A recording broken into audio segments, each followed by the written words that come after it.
चेहरे पे मोहब्बत और दिल में नफरत लिए बैठे हैं, जो बताते हैं मुझे अपना दोस्त, पीठ पीछे खंजर लिए बैठे हैं। जी हाँ दोस्तों, आज तो आप समझ गए होंगे, आज हम लोग बात करने वाले हैं इंडिया चाइना रिलेशनशिप की। मैं अंकित आपका स्वागत करता हूँ आपके फेवरेट चैनल द स्टूडियोज में। चलिए शुरू करते हैं। हिंदी चीनी भाई भाई, ये नारा तो आप सब ने कभी ना कभी ज़रूर सुन रखा होगा, लेकिन क्या सही में हम भाई भाई हैं? भाई ऐसे तो नहीं होते। जब भी चाइना पे हमने विश्वास किया है, चाइना ने हमेशा विश्वासघात किया है। भारत और चाइना दोनों ही विश्व के सबसे बड़े मुल्कों में से एक हैं और दुनिया में आबादी भारत की नंबर 2 पर है और चाइना की नंबर 1 पे। क्षेत्रफल के हिसाब से चाइना दुनिया में 4वें नंबर पर आता है और भारत 7वें नंबर पर आता है। बहुत कुछ सामान्यताएं हैं हमारे बीच में, दोनों की दोनों बहुत ही प्राचीन सभ्यताएं हैं, लेकिन चाइना की विस्तारवादी नीति ने हमेशा ही इंडिया के लिए खतरा खड़ा कर दिया है और हिंदी चीनी भाई भाई तो दूर की बात, दोस्त बनकर भी हम लोग नहीं रह पाए। चलिए ये कहानी शुरू करते हैं 1904 से। आपको मालूम है, चाइना और इंडिया के बीच में विवाद की सबसे बड़ी वजह रही है एक तो तिब्बत, जो हमेशा से ही चाइना अपनी ओर खींचना चाहता है और उसकी नज़र उस पर ही गड़ी रहती है। साथ ही साथ नॉर्थ ईस्ट फ्रंटल एरिया, जो आपका नेपा के नाम से भी जाना जाता है, जो हमारे नॉर्थ ईस्ट का एरिया है, सिक्किम और अरुणाचल प्रदेश का। चाइना हमेशा से इस पे अपनी बुरी नीयत लगाया हुआ है और इसे किसी भी कीमत पे हासिल करना चाहता है। भारत और चीन दोनों की दोनों ही ब्रिटिश इंडिया की कॉलोनी रही हैं और ब्रिटिश इंडिया इसको एक्सप्लॉइट कर रहा था अपने फायदे के लिए। सन 1904 में जब रशिया सेंट्रल एशिया की तरफ बढ़ रहा था, तब लॉर्ड कर्जन ने डर कर अपनी एक आर्मी जो यंग हस्बैंड के अंडर चाइना में भेजी और चाइना की मदद से उन्होंने रशिया को वहां से भगाया। साथ ही साथ उन्होंने पहली ही विवाद की जड़ और बीज को बो दिया और वो था तिब्बत। इन्होंने चाइना को वादा कर दिया कि तिब्बत ये चाइना को दे देंगे और यहीं से पूरी विवाद की जड़ शुरू होती है। लेकिन तिब्बत को ये मंजूर नहीं था। तिब्बत को चीनी लोग कभी से पसंद नहीं आए और तिब्बत वासियों ने इन्हें वहां से खदेड़ दिया। दलाई लामा हमेशा से ही तिब्बत का प्रतिनिधित्व करते रहे और उन्होंने किसी भी हालत में चाइना के अंडर आने से इनकार कर दिया। सन 1914 में हेनरी मैकमोहन, इनको भेजा गया। शिमला समझौता हुआ भारत और चीन के बीच में। ये वही मैकमोहन है जो भारत और चाइना के बीच में मैकमोहन लाइन, आप जानते हैं, एक बॉर्डर को डिवाइड करने की लाइन जो बनाई गई। लेकिन इस लाइन से चाइना कभी भी संतुष्ट नहीं रहा और चाइना ने हमेशा ये कहा कि ये जो लाइन है ये ज़बरदस्ती इनसे बनवाई गई और इन्हें स्वीकार कराई गई, क्योंकि उस समय चाइना वाले और चाइनीज़ बहुत ही ज़्यादा कमज़ोर थे। इसीलिए ये मैकमोहन लाइन को कभी भी नहीं मानते और मैकमोहन लाइन बहुत सी गलतियों से भरी थी, जिसकी वजह से अक्साई चीन भी भारत को हाथ से गंवाना पड़ा। 1914 में ही हेनरी मैकमोहन ने तिब्बत को 2 पार्ट में तोड़ दिया, एक तो आउटर तिब्बत और दूसरा इनर तिब्बत। जो आउटर तिब्बत था उसे स्वतंत्र कर दिया गया और वही था जो हमारे इंडिया के लद्दाख के साथ बॉर्डर लगता है, और जो इनर तिब्बत था उसका कंट्रोल चाइना को दे दिया।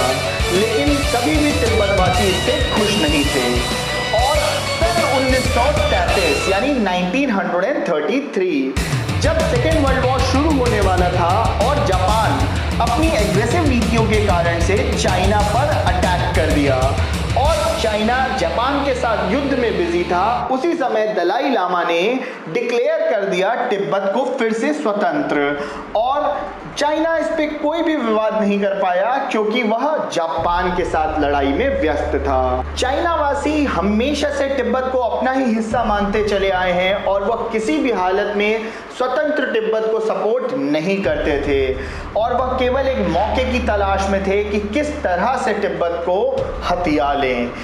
सन 1949 1949 यहाँ पर चाइना को आज़ादी मिली और पहली बार पीपल्स रिपब्लिक ऑफ चाइना 1950 1 जनवरी को बनाया गया माओ के नेतृत्व में। सन 1950 में ही भारत के साथ एक एग्रीमेंट साइन हुआ चाइना का कि वह तिब्बत के आंतरिक मसलों में कोई भी हस्तक्षेप नहीं करेंगे और इंडिया के साथ मिलकर काम करेंगे।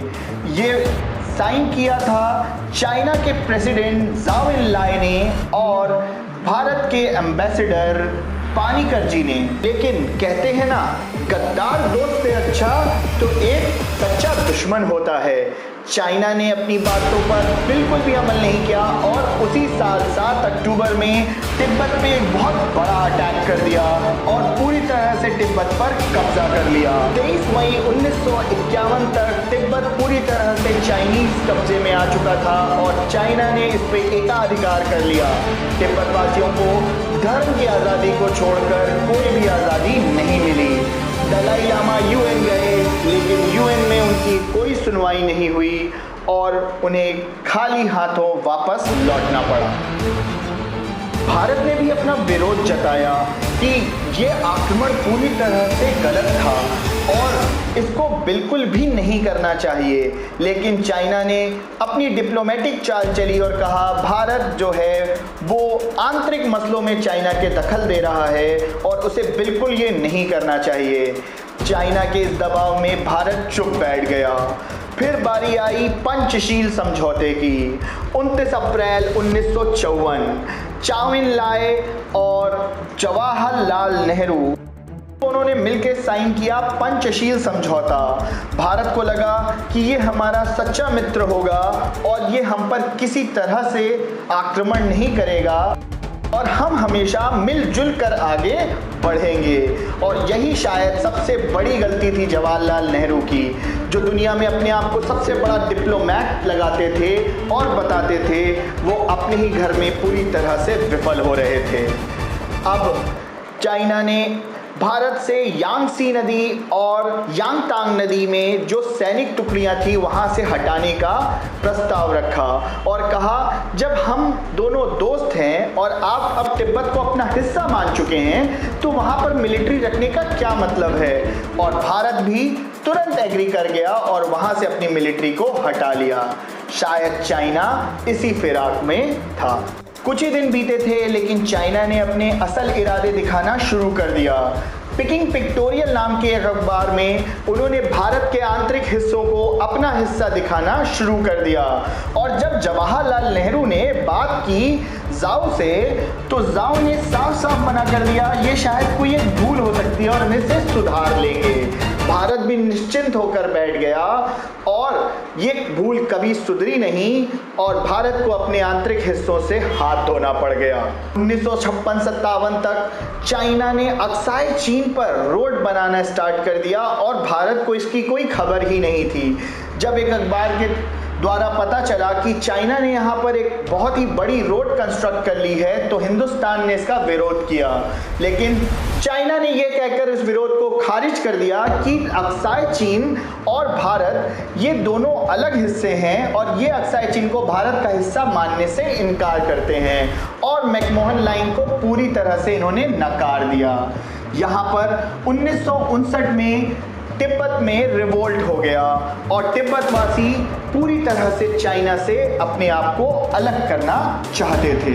लेकिन चाइना ने अपने स्ट्रॉन्ग फोर्सेस और ब्रूटल एटीट्यूड के कारण से दलाई लामा और उनके जितने भी समर्थक थे वहां से भगा दिए और वो अपनी जान बचते बचाते भारत पहुंचे। पहले 1957 में भी दलाई लामा भारत आए थे लेकिन जवाहरलाल नेहरू ने उस समय उन्हें शरण नहीं दी और उन्हें समझा बुझाकर वापस भेज दिया था। लेकिन 1959 में जब दलाई लामा अपने समर्थकों के साथ शरण मांगने आए तो भारत ने उन्हें शरण दे दी और साथ ही साथ जवाहरलाल नेहरू ने उनके साथ मुलाकात भी करी। चाइना को यह बात बिल्कुल ही नागवार गुजरी और उसने सितंबर आते आते 50,000 मील वर्ग में अपना कब्जा ठोक दिया जो भारत का हिस्सा था। 20 अप्रैल 1961 आते आते चाइना सिक्किम में घुस गया जो भारत का एक अभिन्न अंग है और अगस्त के महीने तक इन्होंने लद्दाख में 3 सैनिक टुकड़ियों को पूरी तरह से जमा कर दिया और भारत सरकार अभी भी सो रही थी जब मीडिया वाले और अपोजिशन पार्टीज नेहरू से पूछते थे तो वो अपनी चुप्पी तोड़ने को तैयार नहीं थे। 13 अक्टूबर 1962 में जब बहुत ज़्यादा प्रेशर बढ़ गया और बहुत सारे जवानों की मृत्यु हो गई, तब जवाहरलाल नेहरू ने कहा कि हमने अपनी सेनाओं को अटैक करने का आदेश दे दिया है चाइना पर। लेकिन आपको मालूम ही है ये बहुत बड़ी सियासी भूल थी नेहरू की जब इन्होंने चाइना से दोस्ती की और उस पर एक अंधा विश्वास किया। हिंदी चीनी भाई भाई जो बन गए बहुत ही कट्टर दुश्मन, लेकिन चाइना तो अब पूरी तरह से भारत पर हावी था और भारत एक हारी हुई लड़ाई शुरू कर चुका था। 20 अक्टूबर 1962 में चाइना ने ऑफिशियली भारत से लड़ाई स्टार्ट कर दी और गलवान चौकी पर अटैक करके वहां से सैनिकों को खदेड़ कर भगा दिया।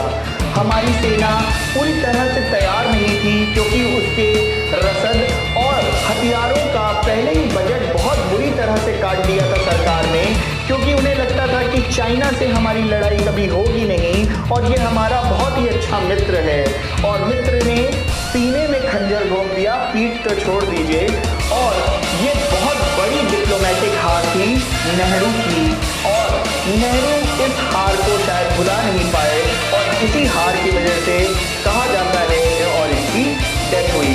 लेकिन भारत देश का एक बहुत बड़ा नुकसान हो चुका था और नवंबर के महीने में चाइना ने अपने से ही सीज फायर का ऐलान कर दिया, क्योंकि उन्हें मालूम था कि अब हमारी जो ज़रूरतें हैं, जो हिस्से हमें चाहिए वो हमें मिल गए हैं, तो हमें लड़ाई करके क्या करना है।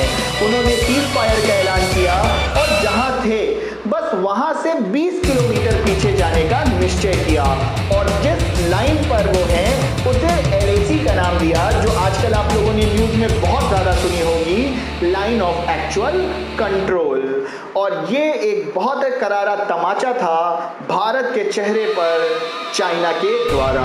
सन 1962 की चाइना से मिली हार भारतीय सेना के लिए एक बहुत बड़ा धक्का थी, लेकिन जो उस समय के आर्मी चीफ थे BM कॉल, उन्होंने अपनी एक किताब में the untold story of India सब कुछ जिक्र किया है कि ये हार सेना की नहीं बल्कि एक राजनीतिक हार थी, जो भारत सरकार की डिप्लोमेटिक हार थी।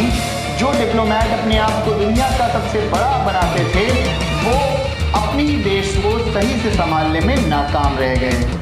62 के बाद भी काफ़ी छोटी मोटी घटनाएं होती रहती हैं इंडिया चाइना बॉर्डर पे, क्योंकि बॉर्डर प्रॉपरली डिफाइन नहीं है और चाइना और इंडिया के सोल्जर्स काफ़ी बार आमने सामने आ जाते हैं।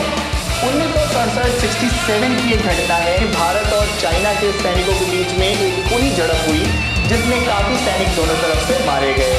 चाइना की हमेशा से नीति रही है कि लोगों को डिसेप्शन के थ्रू उनको बेवकूफ़ बनाकर अचानक से अटैक कर दो जब दुश्मन आपके लिए तैयार ना हो, और इसी नीति के थ्रू वो भारत पर हमेशा कोशिश करता है दबाव बनाने की। लेकिन मौजूदा सरकार जो नरेंद्र मोदी की अध्यक्षता में आई 2014 के बाद से, हालिया सालों की बात करें तो कहा जाता है भारत और चाइना के रिश्तों में बहुत ज़्यादा निकटता आई। 18 बार शी जिनपिंग और नरेंद्र मोदी की मुलाकात हुई, लेकिन यह सरकार भी चाइना के मंसूबे भांपने में अभी तक नाकाम रही है, क्योंकि चाइना की पॉलिसी हमेशा दोस्त बनकर खंजर घोंपने की रही है। और शायद गलवान घाटी की घटना के बाद सरकार पूरी तरह से जाग गई है और अब नरेंद्र मोदी सरकार एक एक्शन मोड में है, जो चाइना को मुंहतोड़ जवाब देने के लिए कटिबद्ध होकर काम कर रही है। 2017 में भी डोकलाम विवाद हुआ था, लेकिन उसने हिंसक रूप नहीं लिया था। 73 दिन के स्टैंड ऑफ के बाद आर्मीज वापस चली गई थी। कहा तो ये तक जाता है कि डोकलाम में भी काफ़ी कुछ हिस्सा चाइना ने अपने अंडर ले लिया, लेकिन पूरी तरह से कोई भी चीज़ प्रूवन नहीं हो पाई थी। अब अब गलवान घाटी की घटना जो जून 2020 में हुई, इसने पूरे भारत को हिला दिया, क्योंकि ये वही एक घटना है जो चाइना फिर से इस्तेमाल कर रहा था, क्योंकि अब चाइना को इंडिया के मंसूबों से भी खतरा लगने लगा। चाइना का जो एक वन रोड वन बेल्ट का कार्यक्रम है, जिससे वो अपना सिल्क रूट फिर से जिंदा करना चाहता है, जो काराकोरम पास से होते हुए पाकिस्तान के अधिकृत कश्मीर के हिस्से से जो गिलगित और बाल्चिस्तान से जाता है, उसे खतरा लगने लगा। इसीलिए वह चाहते थे कि लद्दाख में अपना कब्जा करें, जिससे कि दौलत बेग गोल्डी, जो भारत की सबसे ऊंची हवाई पट्टी है और दुनिया की भी 5100 metre above the sea level, और इसी वजह से चाइना ने भारत पर अटैक करने का सोचा डिसेप्शन के थ्रू। लेकिन इस बार भारतीय सैनिक मुस्तैद थे और उन्होंने मुंह तोड़ जवाब दिया। 2 सैनिक और 1 ब्रिगेडियर की मौत पर भारत ने बहुत अफसोस किया, लेकिन 40 से ज़्यादा जवान हम भी मार कर आए हैं उनके। और चाइना को ये ध्यान रहना चाहिए, तुम डाल डाल तो हम पात पात। अब ये वो भारत नहीं रहा जिसको तुमने बेवकूफ़ बना लिया। अब हम कंधे से कंधा मिलाकर तुमसे लड़ेंगे और तुमसे जीत कर दिखाएंगे। आई होप आपको आज का वीडियो अच्छा लगा तो जल्दी से चैनल को लाइक कर दीजिए, चैनल सब्सक्राइब कर लीजिए, साथ ही साथ बेल नोटिफिकेशन दबाइए, जिससे इंटरेस्टिंग वीडियोस और फैक्ट्स आपको मिलते रहें जैसे ही वीडियो अपलोड होती है। अपना ख्याल रखें, अपने देश का भी। जय हिंद, जय भारत। Thank you.